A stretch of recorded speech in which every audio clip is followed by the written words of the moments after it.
Thank you for having me here, professors and students.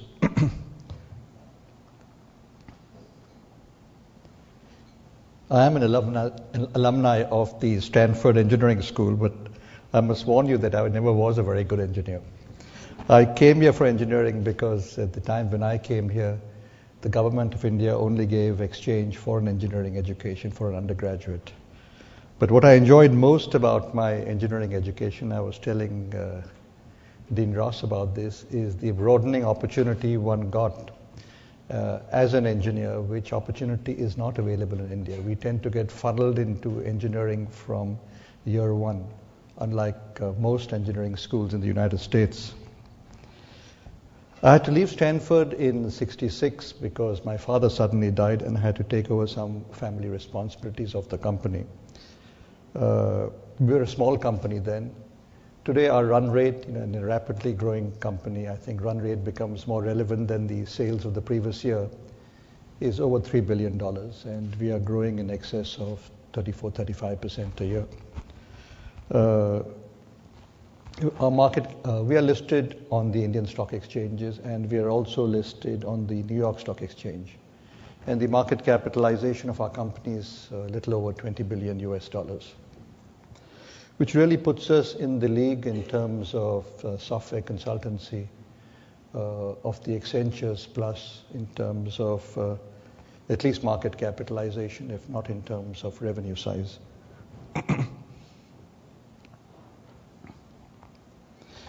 Since our entry into information technology in 1981, we have grown in revenue, but we have also grown in headcount.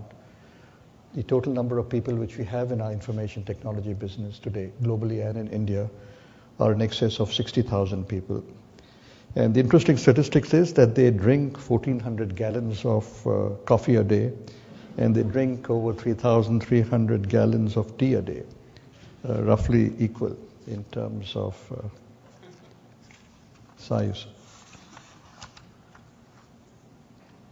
How were we able to do what we did? And I don't think we are unique in this. There are other companies in India who have repeated this. And we are finding now that many other companies in India have built up a scale of ambition which is completely different than the scale of ambition which they had 2 years back.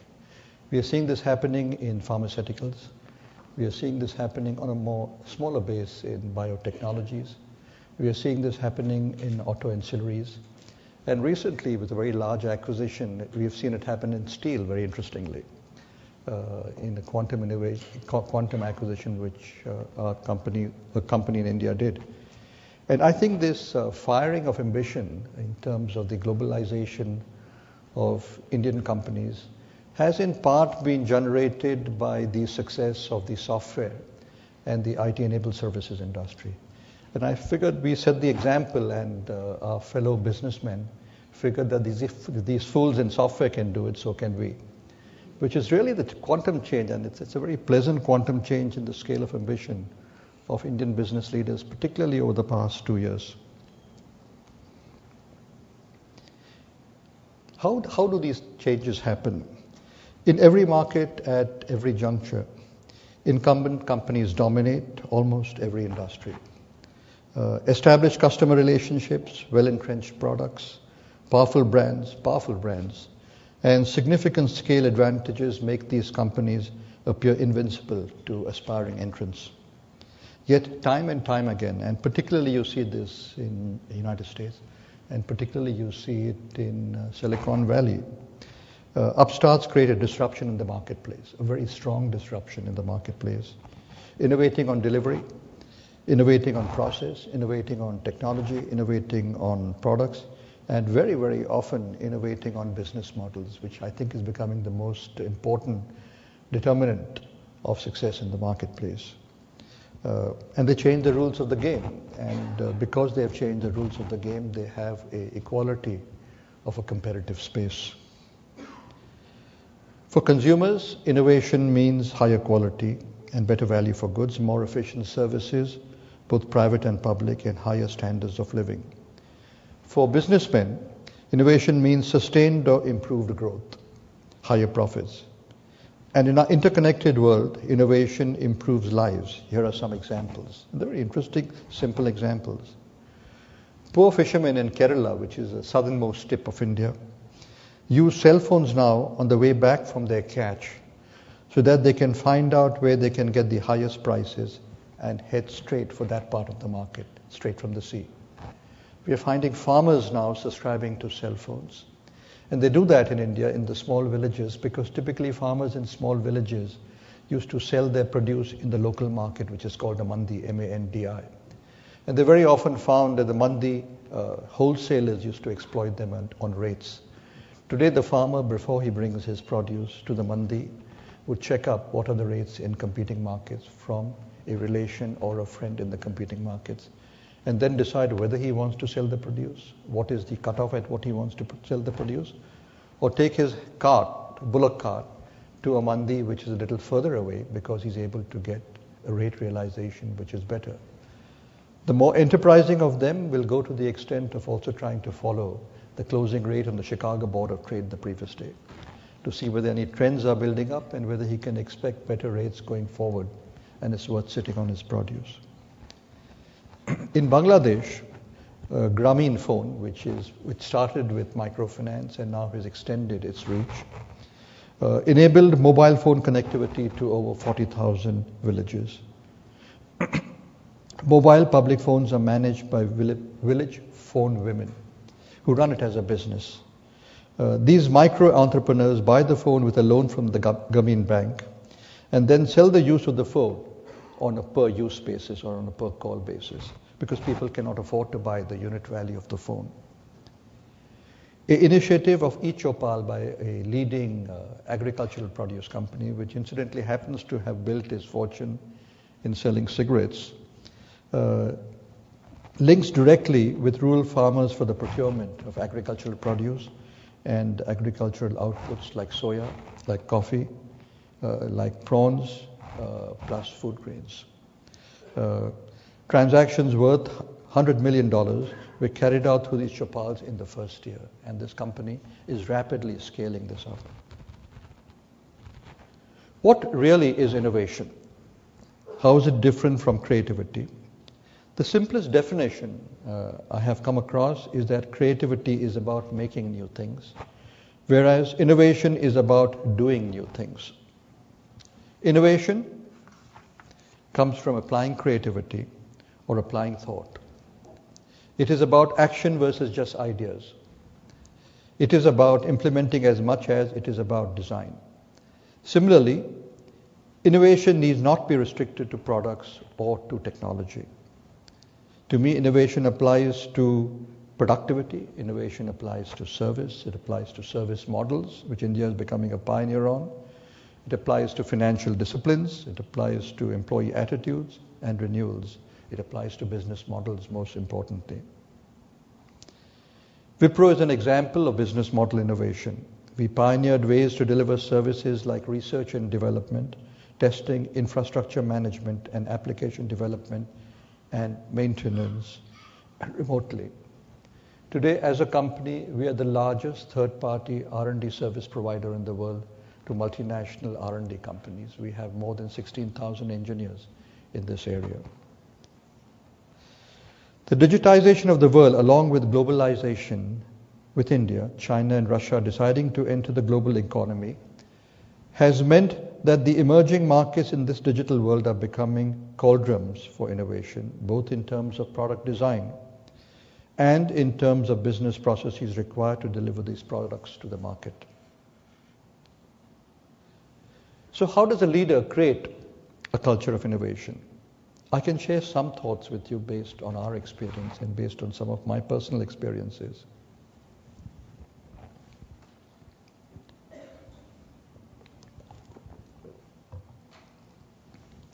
Innovation is just not about incremental improvements in the course of daily operations or one-off new brilliant ideas. Innovation is a culture that needs to be created consciously and pursued assiduously by the organization and always nurtured. And that's probably the most difficult thing to do as one gets larger and as one gets more bureaucratic. First, we need to appreciate that all success creates its own gravity. And please do not underestimate this. It is easy to believe that what has succeeded so far must continue to succeed in the future as well. This builds up a kind of dominant logic that is comfortable to the thinking of the management. Any new idea will be pulled to the ground with the force of gravity.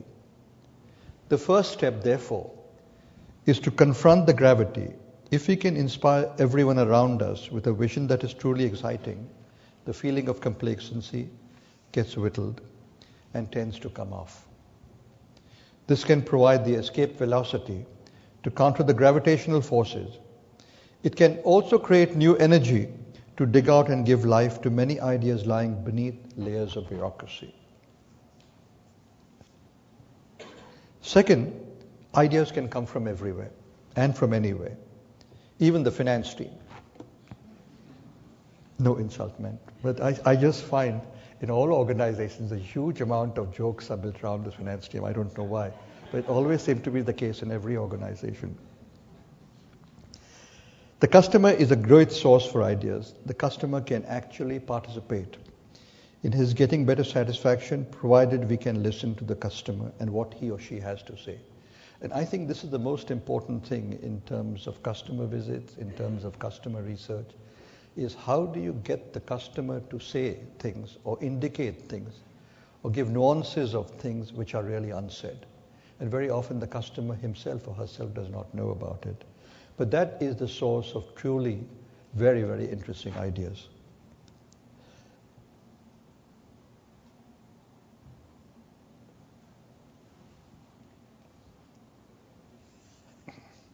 Third, we need to actively bring in people who are not clones of people already in the organization. And that means a very, very concerted focus in terms of one's resourcing or recruiting teams. Because typically all of us recruit what we are most comfortable with. All of us try to reject what we are not comfortable with. And if one wants to generate innovation in an organization, it is absolutely essential that one gets diversity. Diversity in terms of cultures, diversity in terms of age, diversities in terms of sex, and diversities in terms of the way a person thinks and acts. Very often, this diversity is rejected by most organizations, and particularly organizations which scale rapidly, because for them, the process of recruitment becomes a very uniform, standardized process of headcount additions.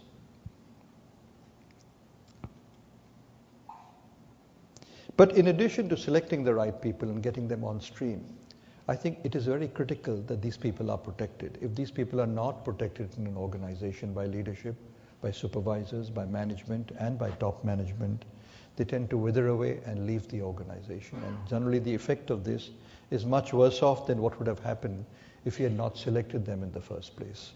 Because that then becomes the image of the organization, that the organization cannot absorb diversity. But such people are invaluable to the innovation process. Fourth, top management needs to demonstrate its commitment to innovation, consistently and always. People hear what others say, but act on what others do. The commitment must be intrinsic and go beyond just providing budgets and physical assets. We need to constantly reinforce the feel that we keep thinking differently if we have to survive and if we have to grow.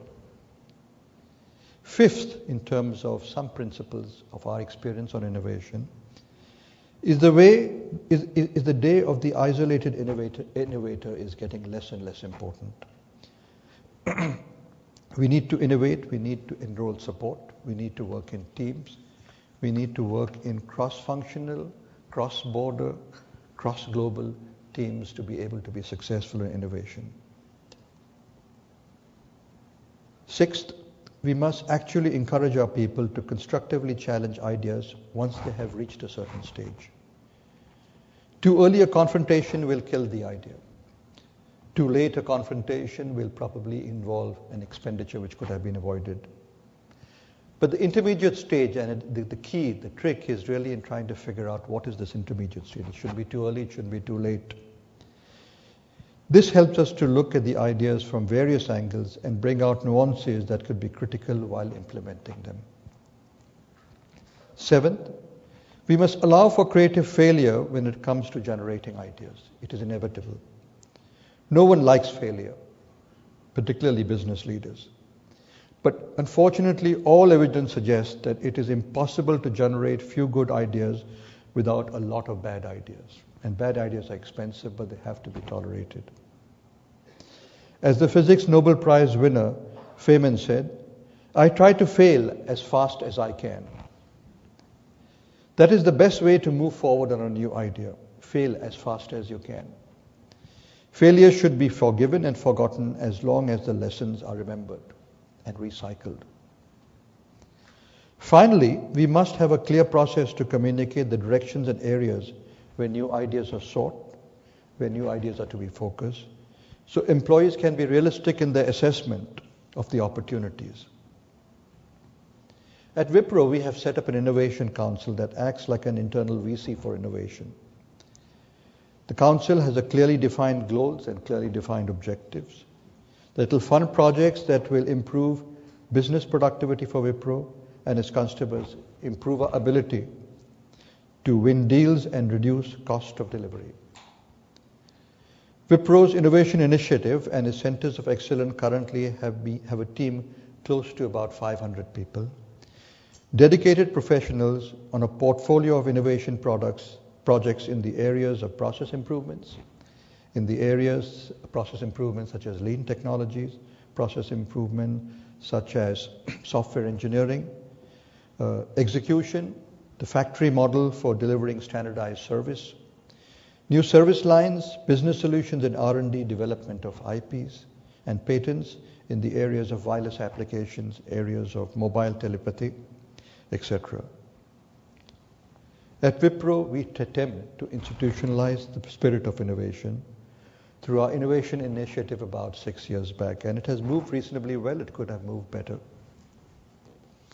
Today, innovation accounts, and this is defined quite tightly, otherwise one can really blow it up, accounts for about 5% of our revenues. And our target is that within 3 years, we are taking it up to 10% of our revenues, because we find it an important engine of growth. Last year, we filed for 58 invention disclosures on behalf of our customers and ourselves.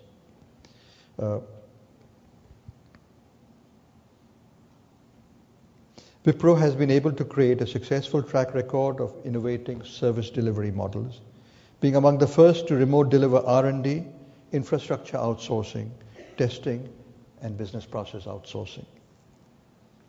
Finally, to conclude, as Gary Hamel puts it, businesses are good at getting better but poor at getting different. It is very difficult for successful organizations to develop disruptive innovations that would threaten the basis of their success. Often they are put out of business when some similar company or smaller company develops a radically new technology, which employees working in a booming telecom company in the 1990s would have suggested that free voice-over internet telephony would be something that they could develop. It took a startup, Skype, to make a success of this radical idea. I have found that people excel when they are provided a fair, free, and apolitical environment. At Wipro, we strive to provide an open culture which encourages diversity of opinions. Operating as we do in global environment, and 80% of our revenue comes from outside of India, 83% of our revenue, we try to bring the best practice of our customers, associates, and internals, and work to build the next practice. Thank you for hearing me out. I'd be very happy to take questions. And they need not...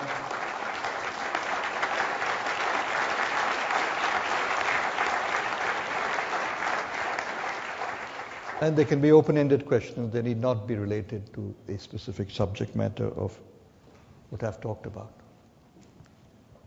Yes, sir. So your company and your industry has grown at astronomical rates, and many analysts expect it to continue to do so. This clearly has huge implications for your company, for your industry, for India, and the rest of the companies that are delivering these services. What implications does this have for the customer? If the offshore outsourced IT service sector grows to 50% of global IT spending, how will companies' internal IT organizations be affected? How can companies use IT as a competitive advantage in that case? Let me just get you some broad perspectives on this, because I have been meeting the media, and I was in some senior level meetings in New York yesterday and day before. I think a very important factor which you must appreciate is a huge shortage is building up of IT professionals in Western nations. Please do not underestimate how serious the problem is. We were going back already to the days which were there in the dot-com boom. And I'll give you some leading indicators of that. These are published figures. Accenture is today running attrition levels of 19% on a global basis, and probably higher attrition levels in the United States. IBM is running about 14-15% attrition levels. We are running 15% attrition levels of our 6,500 employees in the United States, higher than what we run in India. And these are people primarily with H-1B visas of Indian origin, with Indian passports. A serious shortage is building up of IT professionals in Western nations, and the prime reason for that is Western culture is not encouraging, or students are not getting motivated to get into engineering, adequate number, and those which are in engineering are not wanting to specialize in computer science. So fact number one is that part of this scarcity of talent is being serviced by outsourcing, because countries such as India, countries such as China produce engineers in a scale proportion, 5 times what US produces, 4 times what US produces, depending on the figures which US produces. Second, I think what we must appreciate is that there is a certain part of work which gets done in information services, which has to be done with the customer, on the customer's site. It can be either outsourced, surround to the customer, physically surround to the customer, or it can be outsourced remotely.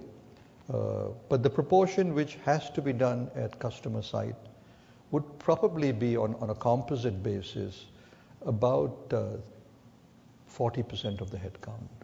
For consultancy, it's probably about 80% of the headcount. So your number which you said that half the IT work could get eventually outsourced is probably a little exaggerated, probably about 40% can be. But if you're getting into a situation where you are running into scarcities, I just see a global sourcing model as extremely strong productivity tool and a survival tool. And it is something which I think is inevitable. And it's just not based on cost arbitrage, it's just based on talent arbitrage, or it's based on talent leverage. Does that answer what you were asking for? Yes, sir.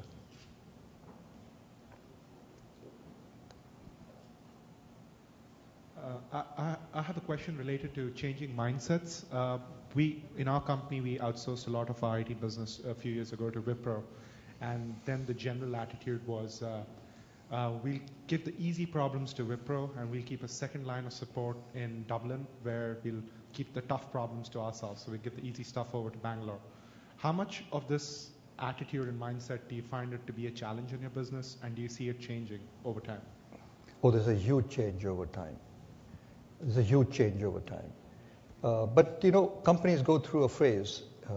In fact, we find in Europe, and we have about 9 centers in Europe, which we call nearshore centers, very physically close to the customer or the concentration of customers. In the first phase, very conservative customers, particularly in Europe and particularly in continental Europe, would prefer to work with a global sourcing company such as Wipro or Infosys or TCS, with physical proximity to their headquarters or physical proximity to the place where the work is done, which is where a nearshore center comes in. And at phase 2, they will be willing to move the work offshore. And at phase 3, they would be willing to get into more high quality work. I think that's a natural process of confidence building within the organization.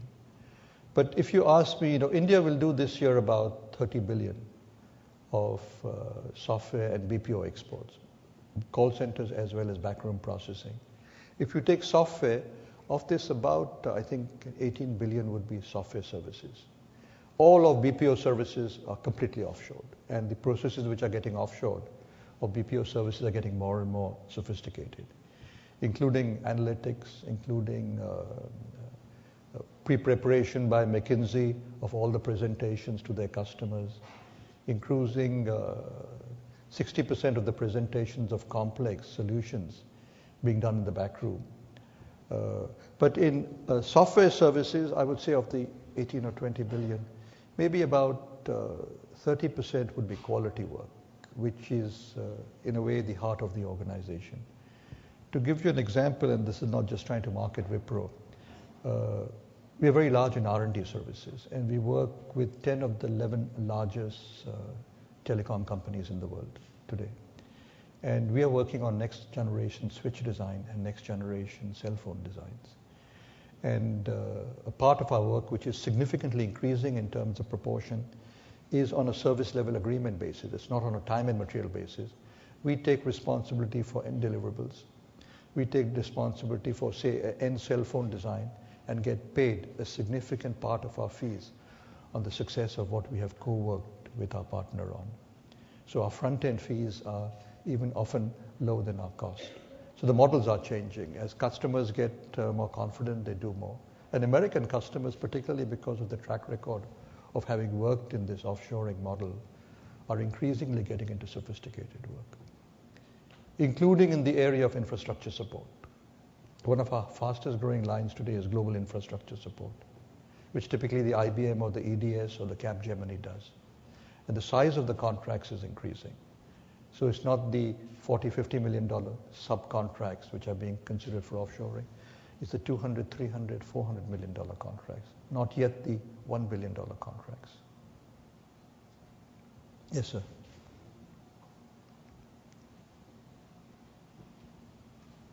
Could you talk a bit about the transition from a small family company to what you are today?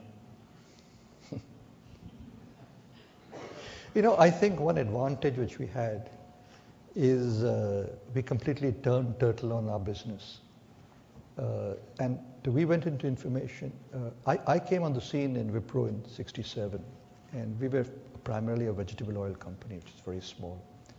The initial phase which we went through was transforming a very commoditized business, which dealt with only wholesalers, to building a very strong consumer brand business, which dealt with retailers who dealt with customers, and with very strong inputs of branding and very strong inputs of distribution. That continued to be a little more traditional part of the business, but it added on a lot of people in marketing and sales, which we never had before, and much more sophistication in financial processes.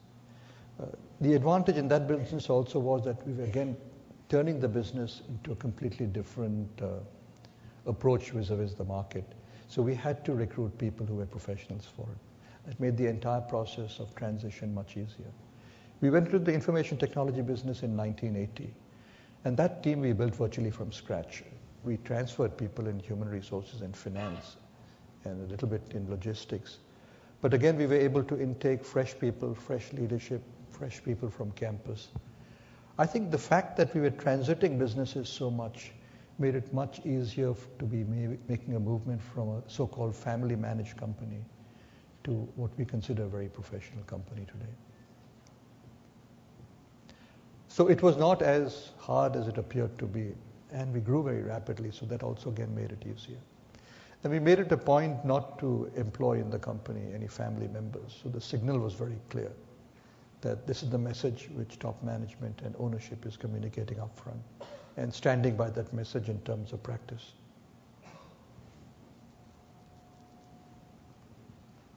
Yes, madam.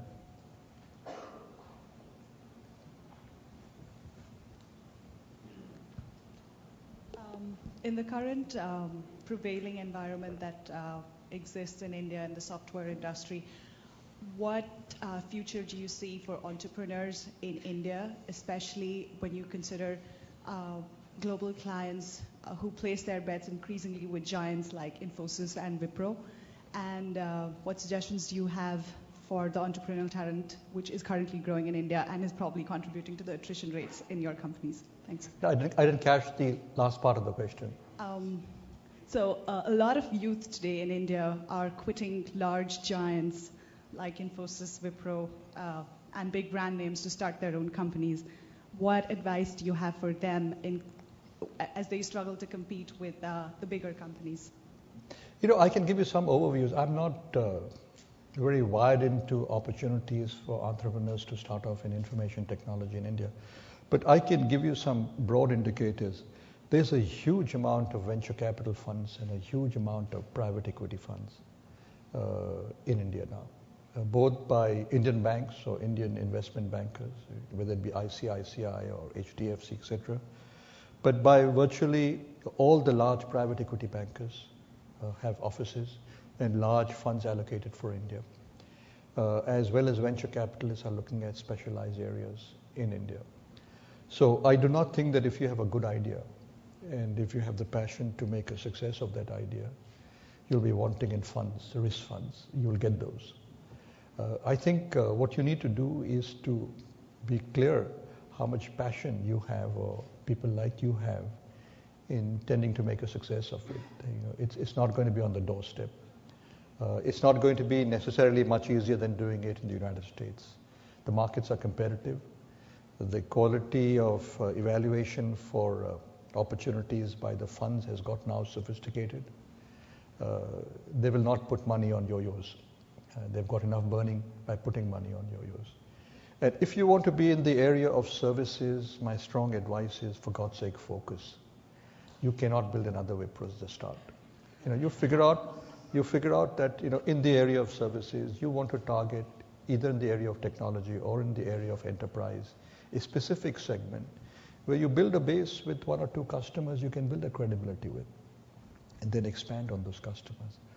I just find, we've had some people who've left us and have come back to us, and they try to build clones of Wipro.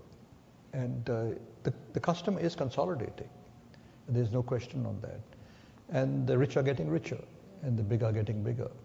And you see it in terms of movement of the top 5 companies from India in terms of share of exports. It's probably going up by about between 1% and 3% a year, which is a typical indication of what is happening. Not because we are necessarily smarter, but because our brand helps us in being able to give higher security to the customer who is making a risk decision. But there are opportunities, but the opportunities are going to be as tough as the opportunities you see anywhere else in the world. It's not on a platter for you. Yes, sir.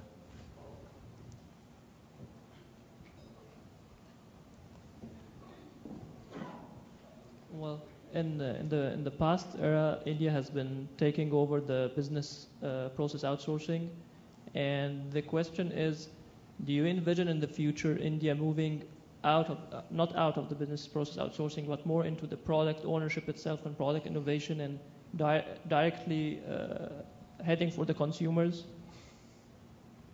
In information technology, I think of this $30 billion exports which will take place this year. I think in the IT area, products would account for probably under 3 or 4% of it. Why is that happening? I think there's just more low-hanging fruit in services. It's as simple as that. It's easier to make money in services with lower risk than it is in products. The bets are bigger, the uncertainty is more. But I think there's also a more fundamental reason for it. Product innovation and product success is very, very linked to markets. You have to be online with the customer. And to be sitting in India and to be online with an American customer or a European customer, you're using your uniqueness of advantage of a remote delivery model very severely. So what are you really bringing to the table which is unique? If in terms of access to the customer, you have to build a very strong base in the consuming market. So a very large part of your cost arbitrage or cost advantage gets whittled down. 2 is much riskier, and there is low-hanging fruit. So whether we like it or not, we are gravitating towards where the risks are less and the rewards are more. I do not see India emerging as a large product innovation country, unfortunately. But the nice thing about it is that every product company is trying to build a service business. I mean, it's an absolutely universal trend. Every product company wants the advantage of an annuity business. And generally, margins tend to be better in services than they tend to be in products. There are exceptions, of course. The Oracles are the exceptions. The Microsoft are the exceptions. But they've built a huge critical mass, and they're also trying to reap an install base through services. Yes, sir.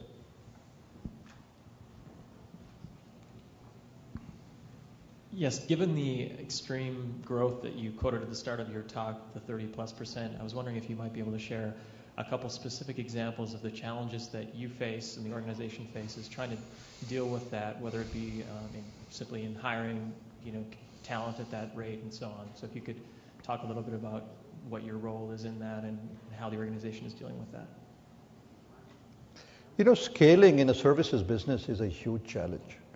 Just to give you an example, we have 60,000 plus employees in our services business. And if you're growing even at 30% a year, and I'm using conservative figures, technically you should be adding 18,000 employees a year plus attrition. And attrition levels are running in India today at about 13-14%. So, you add that to the 18,000 people a year. Then you deduct productivity. You try to drive for 8-9% a year, you probably land up with 6-7% a year, 5-6% a year, including trying to build some amount of non-linearity in your business models. So you're net adding about 20,000 people a year, or more than 20,000 people a year. We visit about 160 engineering campuses. We visit about 25 business schools, including internationally, and engineering campuses internationally. But our volume of intake internationally is much lower. I think what is relatively manageable to do is scaling recruitment standards, targeting recruitment. You can build it to scale. We're able to scale well the induction process. We have a virtual university for induction for college graduates and a virtual university for induction of lateral hires. You can scale induction into quality processes so that you give a uniform face of how your customers concerned. I think the biggest challenge is to scale cultural continuity, which is very important from a customer point of view, and particularly important in a service organization, very, very important. It requires a huge amount of engagement, of supervisory time, middle management time, senior management time, and top management time, so far as people like me are concerned. And in a growth situation, you have very pressing dynamics of competition and very pressing dynamics of growth. It's not an easy challenge, and I think you get into some compromises along the way. That we are finding as one of the biggest challenges which we face. As an example, McKinsey did some studies on this, and I think McKinsey has globally about 20 or 24,000 people. And they found that they could not manage a growth beyond 20% a year without compromising on what McKinsey stood for. Interesting. I think that is the big challenge. Now, the more higher quality work which you do, the more you're not running a factory. And the more the cultural issues become more and more important. So the problem will get more acute or more challenging as we start going up the food chain and still try to grow at 30% a year. Now, whether we can do it or not, I don't know. It probably requires the next generation of people in leadership to be able to do it better.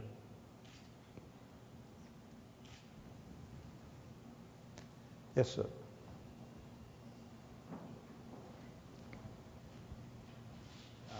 So I have a question about the ownership of Wipro. So even though it's listed and it's professionally run, the family still owns the majority of Wipro. So my question is, going forward, how do you see the ownership changing and the leadership transitioning? No, I really don't know. That's an honest answer to give you. Because we are running very cash flow surplus per year, free cash flow. And we're able to finance acquisitions and we're able to finance growth through our internal accruals. We are listed on the New York Stock Exchange. We are listed on the Indian stock exchanges. Whether part of the ownership will come down? Yes, of course part of the ownership will come down through two simple mechanisms. One is employee stock awards. We give stock awards versus stock options now. We switch to stock awards. And we give them every year. And we give them between 1 and 3% of our total capitalization. And second is through our funding of our foundation, the Azim Premji Foundation. into which we are constantly donating shares, which again leads to dilution. And that will continue. And if we need to raise money, we will raise money and get diluted further. But Wipro is a good bet in terms of investment, so it becomes a little difficult to find alternatives which are better.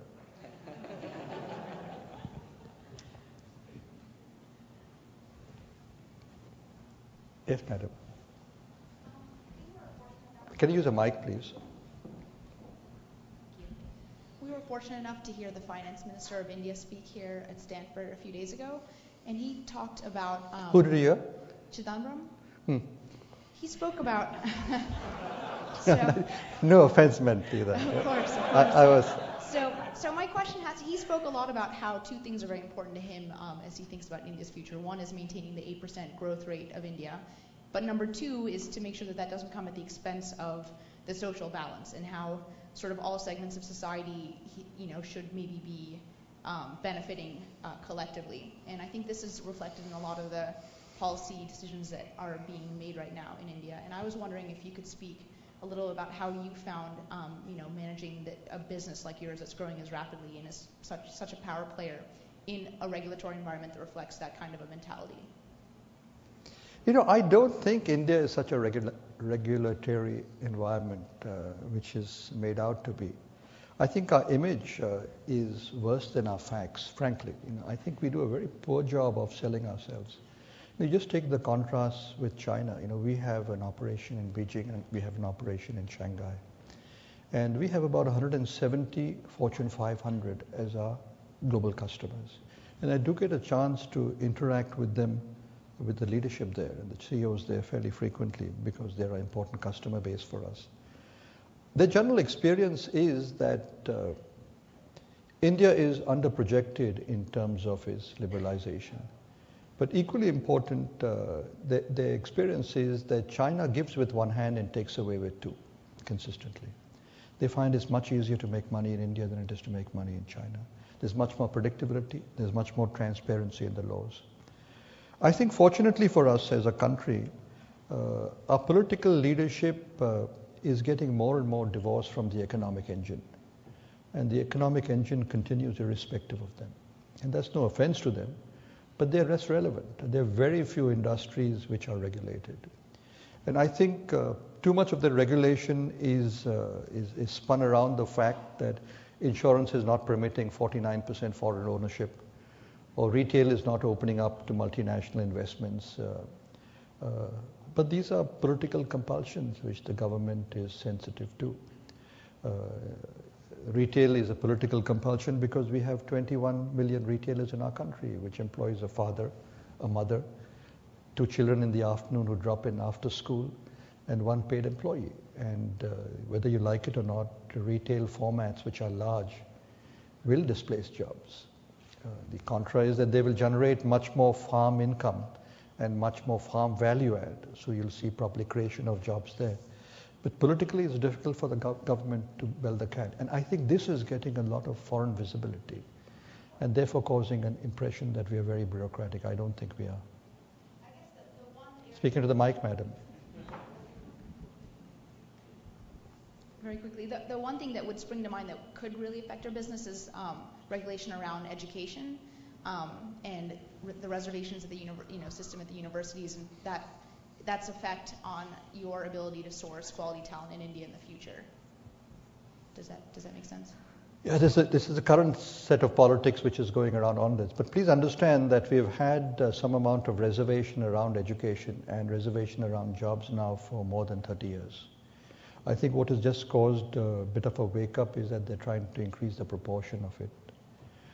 I think part of the solution is that people in leadership, people in industry must be more proactive on that.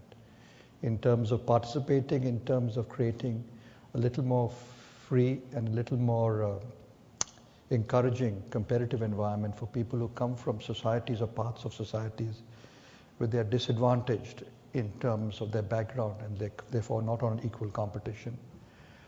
I think we'll reach some equilibrium on this, but part of the equilibrium will be that the reservation quotas will increase, but nowhere as close to what is being talked about at this point of time. Is that a good step or a bad step? I think it's a retrograde step, but it's a manageable step. We'll take one last question. Yes, go ahead. These days, everywhere you see in the newspapers and magazines that everyone says that this century belongs to India and China. And like the professionals who are studying here in America, they have already started thinking about moving back to India and China. So how do you foresee this trend in the future? I can tell you, 4 years back, when the market was hot like the market is hot today for IT professionals, we were running attrition levels of about 14-15%. And 30% to 40% of that was to jobs in the United States, or for higher studies in the United States. Today, if you're running attrition levels of about 13-14%, under 1% is for studies or jobs in the United States. So that trend is completely reversed. Why? It's because job opportunities in India are better and compensation levels are much better now. So people are not looking at US job as a major opportunity to make a lot of money anymore. I think that trend will continue. But the interesting trend we are finding, and I think some of our colleagues also in the industry are finding, more experienced people today are wanting to come back to India. They're wanting to come back to India because job opportunities are better, and they're wanting to come back to India because compensation levels have become so attractive that they can, even at a middle and management level, afford a decent standard of living in India. And that standard of living is improving because costs are not going up commensurately. So that trend is very much there. It's a good trend. I'm not too familiar with China, but China is also using some very strong incentives to get back talent, which we don't find necessary to do. We're getting it through a natural process. Thank you very much.